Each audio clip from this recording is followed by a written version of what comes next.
listening to Petrified. This episode, the Post-Vitam Society's Christmas Do, Part 2.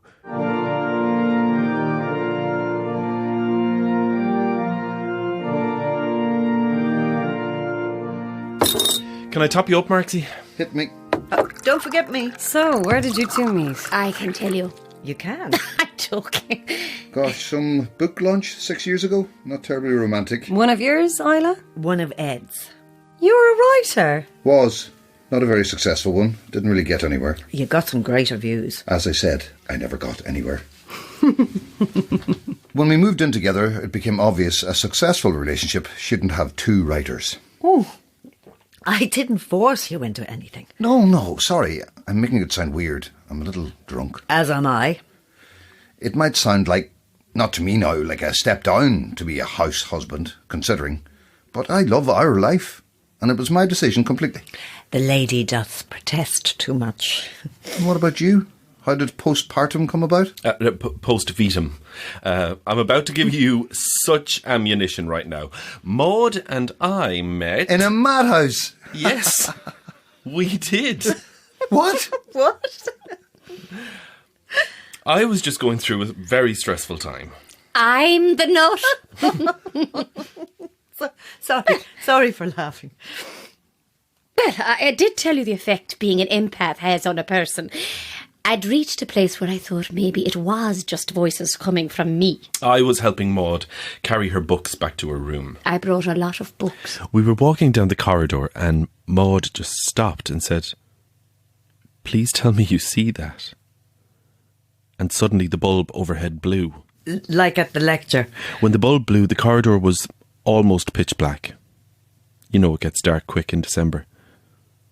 She pointed to the end of the corridor and I saw a child huddled in the corner with some kind of shawl wrapped around it. I thought, well, I don't know what I thought, but I walked down to see if this child was all right. As I got closer, it began to visibly shiver, to tremble. By the time I was standing over it, it was almost vibrating, shaking so violently. My heart was hammering. My brain was saying, don't touch it, but my hand reached out of its own accord, hovering over its filthy grey hair. A child shouldn't have grey matted hair.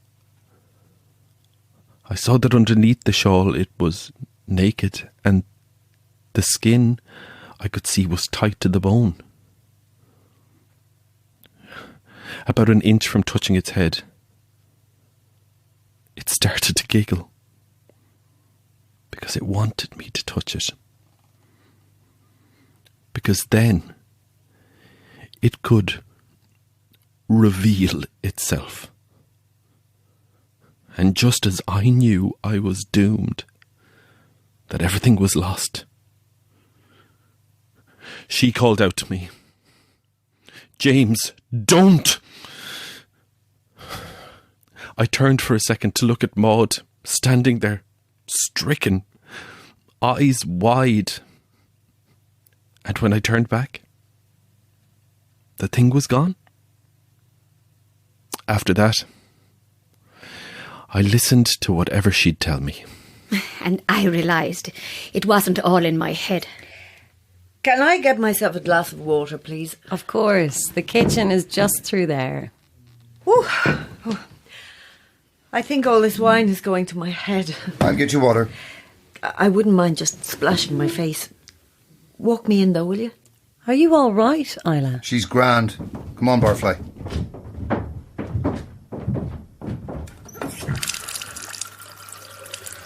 Pass me that tea towel there, please. Here you go. These people are nutcases. You think? Tonight's a bit of crack, though. Eddie, this is all a bit full on. Hold on a sec. Let's go home. There's somebody in the back garden. What? Look out the window. There's somebody in the back garden. But you can barely see. Did you say what I thought you said? It started already. How exciting. Come on, quick, get the ladder. What are you doing? It's the thing Amelia saw. We knew it would appear in the same spot. The very last place Amelia told Anne she saw him. Before he entered the house. His appearance is the sign it's all about to kick off. How could you see him, Eddie? I don't know. I almost just felt him. Why are you annoyed with me? You're drunk. What the hell are you doing with a ladder? As we said, whenever the room is entered, the presence is disturbed. The phenomena ends. So I'm going to climb up and peep in the window. Presence undisturbed. Voila. It's foolproof. I'll tell you what I see. I'll climb it. But you're half cut. If you people are trying to convince me there's something to see, isn't it better if I'm the one to see it? Hold up now. If you hadn't seen the man, we wouldn't be out here. Well, I'll go up then. I can see enough to look into a window. Why you instead of me? Well, because... Because nothing. We'll all hold the ladder, Miss Pendred. Up you go. Oh, I will. Excuse me. Oh! Exciting. Careful, the ladder's shifting. We have it. Quiet, don't distract her. I wouldn't recommend high heels for this. Now it occurs to you. I didn't realise how tipsy I was. We all are too, dear. This is a bad idea. Whoa! I have the sill. I have it. Hold on to it for balance. Look in. What can you see? What? There's something in there. I can feel it. This lower pane is filthy. Hold on. Is she... Don't get up on the windowsill. Stay on the ladder. Careful, Miss Pendred. I'm taking off my shoes. Watch out below. Isla, you've my nerves gone. There's definitely something in there. Hold on. I can't see a thing. Oh my God. What's in there? Eddie, there's a... Who is that? Who do you have in there? There's only us in the house. Then who owns that child? It's not a child. Get down now. It is a child. It's not. Look closer. What colour is its hair? Is it grey? Come down. Move the ladder nearer to her. Careful, the garden's a mess. Don't trip.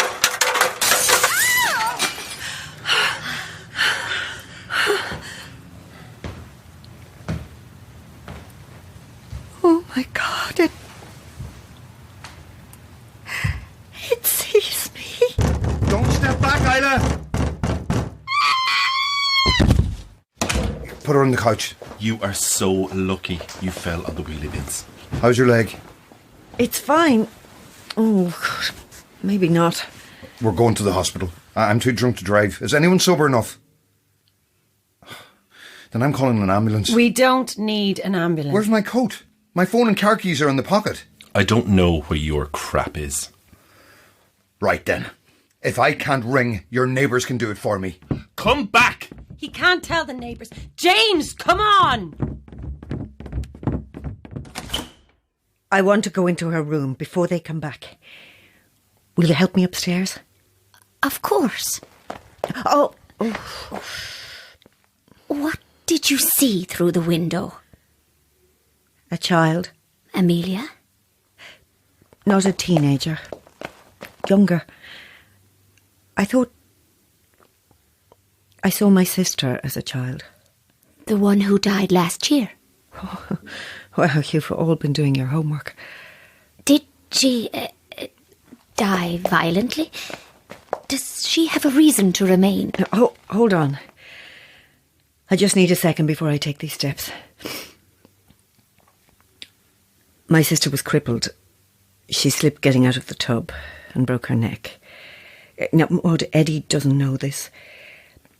The reason she was lifting herself is because we had a fight while I was helping her in. She usually used the shower, but she was adamant she wanted a bath. Then you can lift your bloody self out, I told her. I didn't mean it. I would have come back. But she did it. and she slipped. I don't know if she'd been calling for me to help her beforehand, if she'd been pounding the tub for help, but I dreamed that she was. All the time. What if it's not a dream? What if she's trying to contact you? That's why I'm here. Let's go up. Hello? Hello? Stop it, Marksy, old man. You'll hurt yourself. There's no one. You don't have any neighbours. Calm down. That's not your house, is it? No electricity? The place a disaster? You just took over a derelict house for the evening, didn't you? We can explain if you stop. No, I didn't live there, but I did use it. Are you really her mother? I became a kind of mother. What does that mean? Tell me or I'll scream for anyone to hear. Amelia was troubled even before we got to her. She did have those hallucinations, but when she told them to her family, they stuck her in a hospital to rot. So, she was in there with those two.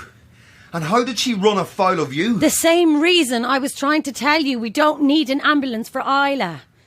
I'm a nurse. So, you gathered them? They had all seen something. My goal was not just to heal the living. I wanted to help the dead. This is a joke. Where's my phone and where are my car keys? I threw them over the next door's wall. Why? To buy time. Stop trying to get behind me, James. You can't see, Marksy. You'll hurt yourself. Oh, Take it easy. Take it easy. what did you do to that girl? It was easy to make it seem like she escaped. We brought her here to that room, let her focus on the connection she had made, kept her fed, and she had almost opened a permanent door between worlds, Edward, before she was taken from us too soon. Oh, stop struggling and listen. Oh, my head. It's bleeding. I'm sorry. I can take care of that. Let me see. Eddie, we did nothing wrong. The girl wasn't forced. It was the thing that came through the barrier that caused her death, not us. She killed herself. You can tell yourselves whatever you want about ghosts and spirits, but that young, troubled girl killed herself. We still didn't do anything wrong. I'm going to get back to Isla, and one of you can phone us a taxi, and then we will never hear from or speak to any of you again. I'd appreciate if you could help me up. Just give it another second. What? Why?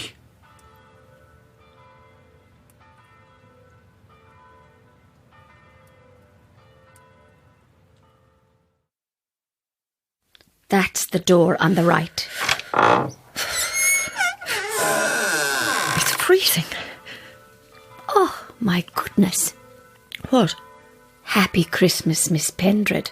Wow. I didn't realise how late it's become. Earlier, when we were introduced, I said I knew your face. Do you not remember me? I met you in the psychiatric hospital after your sister died. You had a breakdown, didn't you? There are nails keeping these windows shut. You were a little out of it in the common room one day. You told me about your dreams, the sounds. You thought it was the sound of your sister calling for help. There are claw marks on the frame. You're like me and Amelia. We knew it. You just need to be shown it. That thing you saw through the window, it's not your sister. Spirits remain the age they were when they passed. You saw what we saw. On what date did Amelia die? Was it Christmas Day? Oh, I think you saw that coming. Where are you going? What are you doing? It won't take long, Miss Pendred. Not long at all.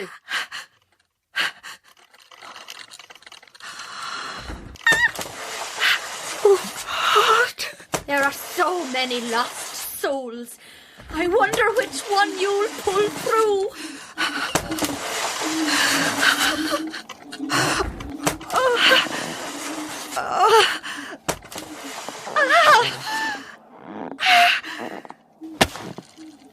No! No! No!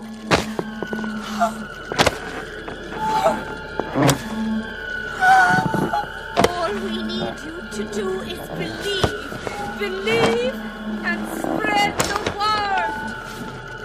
Where is she? Do you believe this, Mildred? Get out of the way! Get out of my damn way! Move back, Isla! Do you believe?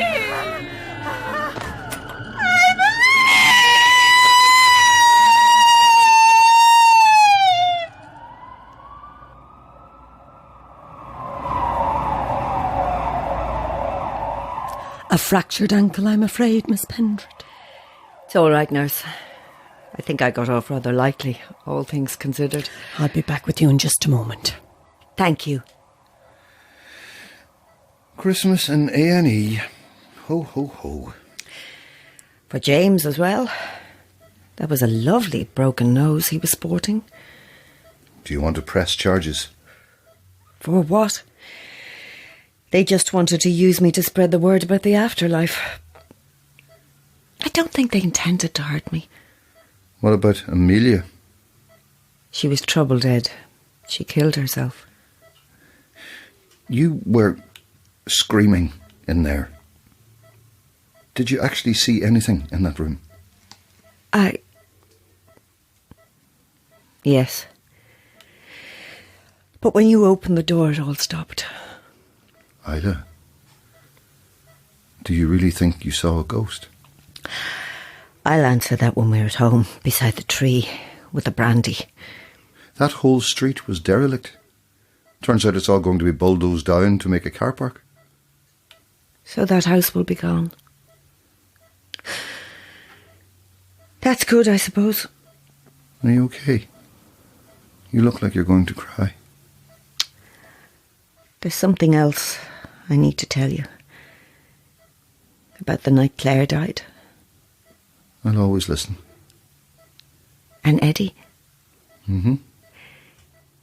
Next Christmas, and I mean next, if you were to come home with a bag from the jeweller's with a little ring box in it, I wouldn't complain. Whoa. A Christmas miracle. Want to teach all the doctors and nurses a thing about bedside manners? Oh, okay then. Oh, watch my ankle.